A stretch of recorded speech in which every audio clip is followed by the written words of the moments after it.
Assalamualaikum warahmatullahi wabarakatuh.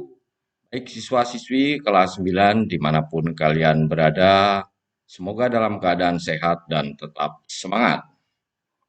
Kegiatan pembelajaran PPKN kali ini akan membahas Bab 2 Pembukaan Undang-Undang Dasar Negara Republik Indonesia tahun 1945 pertemuan yang pertama. Pertemuan kali ini akan membahas hakikat pokok-pokok pikiran pembukaan Undang-Undang Dasar Negara Republik Indonesia tahun 1945 pada materi pokok pikiran pertama dan pokok pikiran kedua. Baik, kita mulai. Hakikat pokok-pokok pikiran pembukaan Undang-Undang Dasar Negara Republik Indonesia tahun 1945. Selain mempunyai makna yang sangat mendalam, di mana berisi tentang cita-cita luhur bangsa Indonesia, pembukaan Undang-Undang Dasar Negara Republik Indonesia tahun 1945 juga mengandung pokok-pokok pikiran. Pokok-pokok pikiran tersebut menggambarkan suasana kebatinan dari proses kegiatan penyusunan Undang-Undang Dasar Negara serta mewujudkan cita-cita hukum yang melandasi hukum dasar negara, baik yang tertulis maupun yang tidak tertulis.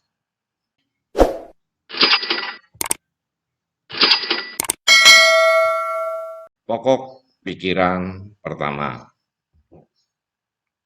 Pokok pikiran pertama disebutkan bahwa negara melindungi segenap bangsa Indonesia dan seluruh tumpah darah Indonesia dengan berdasar atas persatuan. Atas dasar persatuan inilah, setiap warga negara Indonesia mengutamakan kepentingan negara di atas kepentingan perseorangan, golongan, atau kelompok. Lucy Andriani, Purwastuti, dan Rukyat dalam bukunya Pendidikan Pancasila yang dicetak pada tahun 2002 menyebutkan bahwa pokok pikiran persatuan inilah yang membedakan bangsa Indonesia dengan negara yang menjunjung tinggi individualitas atau kebebasan perseorangan. Artinya, persatuan adalah asas yang sangat dijunjung tinggi oleh bangsa kita, yaitu bangsa Indonesia. Pokok pikiran pertama ini juga menegaskan bahwa dalam pembukaan Undang-Undang Dasar Negara Republik Indonesia tahun 1945 diterimanya aliran tentang negara persatuan, di mana negara melindungi segenap warga bangsa dan seluruh wilayahnya.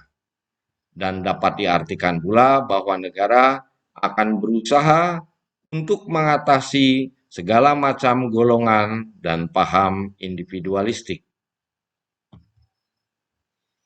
Sesuai penjelasan tadi, menurut pengertian pembukaan Undang-Undang Dasar negara kita, bahwa negara menghendaki adanya persatuan.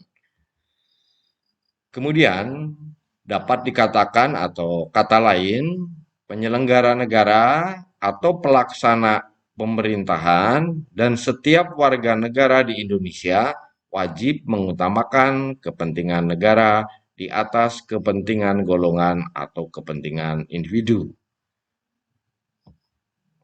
Makna yang terkandung dalam pokok pikiran persatuan ini salah satunya adalah bahwa bentuk negara yang paling cocok bagi bangsa Indonesia adalah negara kesatuan.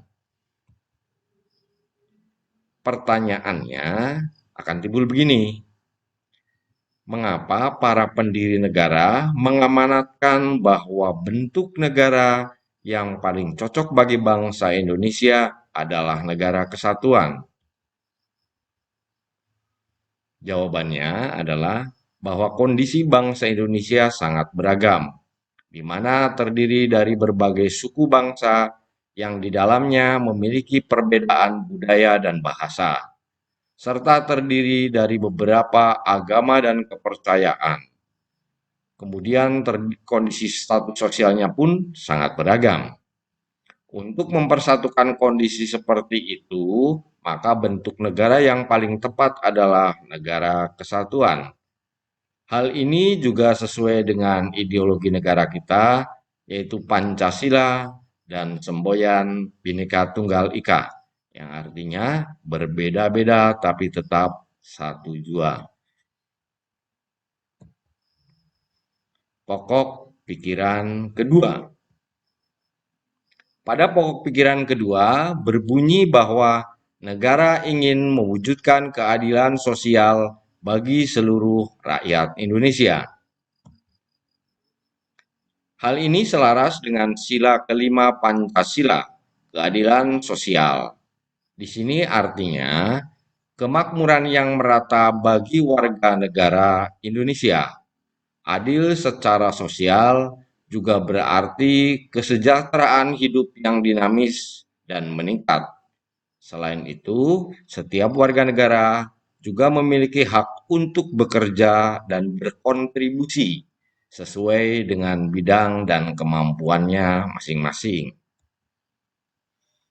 Pokok pikiran ini menempatkan suatu tujuan atau cita-cita yang ingin dicapai dalam pembukaan Undang-Undang Dasar Negara Indonesia pada tahun 1945 serta merupakan suatu causa finalis atau disebut juga asal mula tujuan. Kata kausa menurut KBBI atau Kamus Besar Bahasa Indonesia artinya adalah sebab yang menimbulkan suatu kejadian. Dan kaitan dengan kata kausa, jika dihubungkan dengan pembukaan Undang-Undang Dasar dan penetapan Pancasila sebagai dasar filsafat negara, menurut Profesor Dr. Noto Nagoro menyebutkan ada 4 macam kausa, yaitu 1. Sebab berupa materi atau disebut juga kausa materialis. Yang kedua, sebab berupa bentuk atau disebut juga kausa formalis. Yang ketiga, sebab berupa tujuan atau kausa finalis. Dan sebab berupa asal mula karya atau kausa efisien. Penjelasan mengenai kausa finalis atau asal mula tujuan yaitu bahwa mewujudkan Pancasila sebagai ideologi negara yang sah adalah para anggota BPUPKI dan Panitia 9. Para anggota dari badan itulah yang menentukan tujuan dirumuskannya Pancasila sebagai ideologi negara yang sah. Demikian penjelasan tambahan sebagai bahan referensi dan pengetahuan untuk kalian. Baik, kita lanjutkan. Dengan demikian, penyelenggara negara dapat menentukan jalan serta aturan yang harus dilaksanakan menurut Undang-Undang Dasar untuk mencapai tujuan memajukan kesejahteraan umum yang berkeadilan. Pokok pikiran kedua ini hendak mewujudkan keadilan sosial yang didasarkan pada kesadaran bahwa manusia mempunyai hak dan kewajiban dalam kehidupan bermasyarakat. Makna yang terkandung dalam pokok pikiran keadilan sosial ini diharapkan negara dapat mewujudkan suatu kondisi masyarakat yang adil dan makmur. Adil dan makmur dimaksud adalah bahwa seluruh warga negara Indonesia mendapatkan hak sesuai dengan kebutuhan sehingga tidak ada yang terlalu berlebihan maupun terlalu berkekurangan. Cara untuk melakukannya adalah pemerintah atau negara akan berusaha untuk mengurangi ketimpangan sosial yang ada.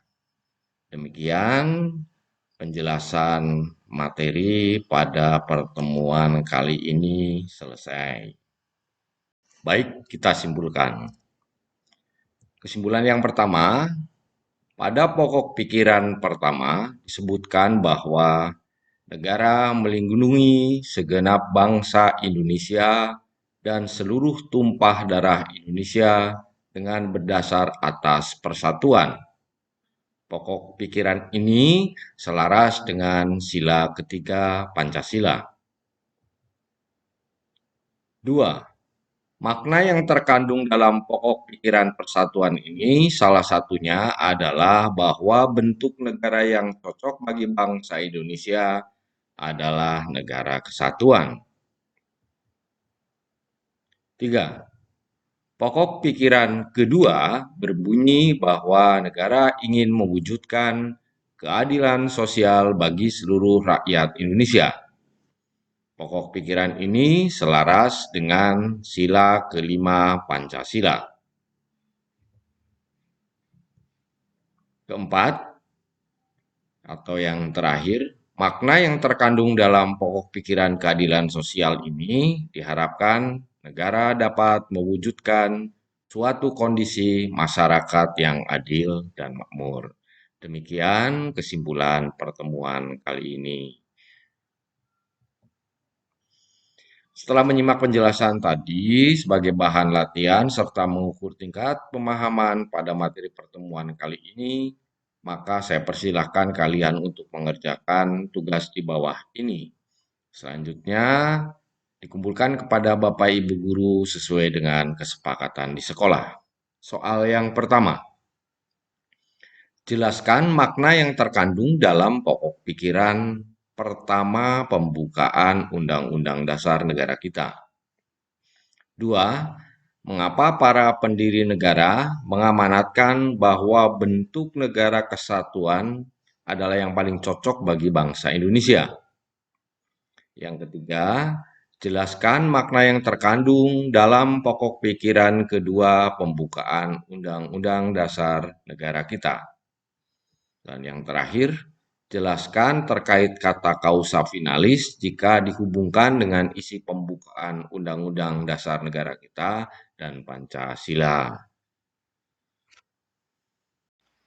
Demikian pertemuan kali ini saya akhiri. Terima kasih atas perhatiannya dan semoga dapat bermanfaat. Amin. Wassalamualaikum warahmatullahi wabarakatuh.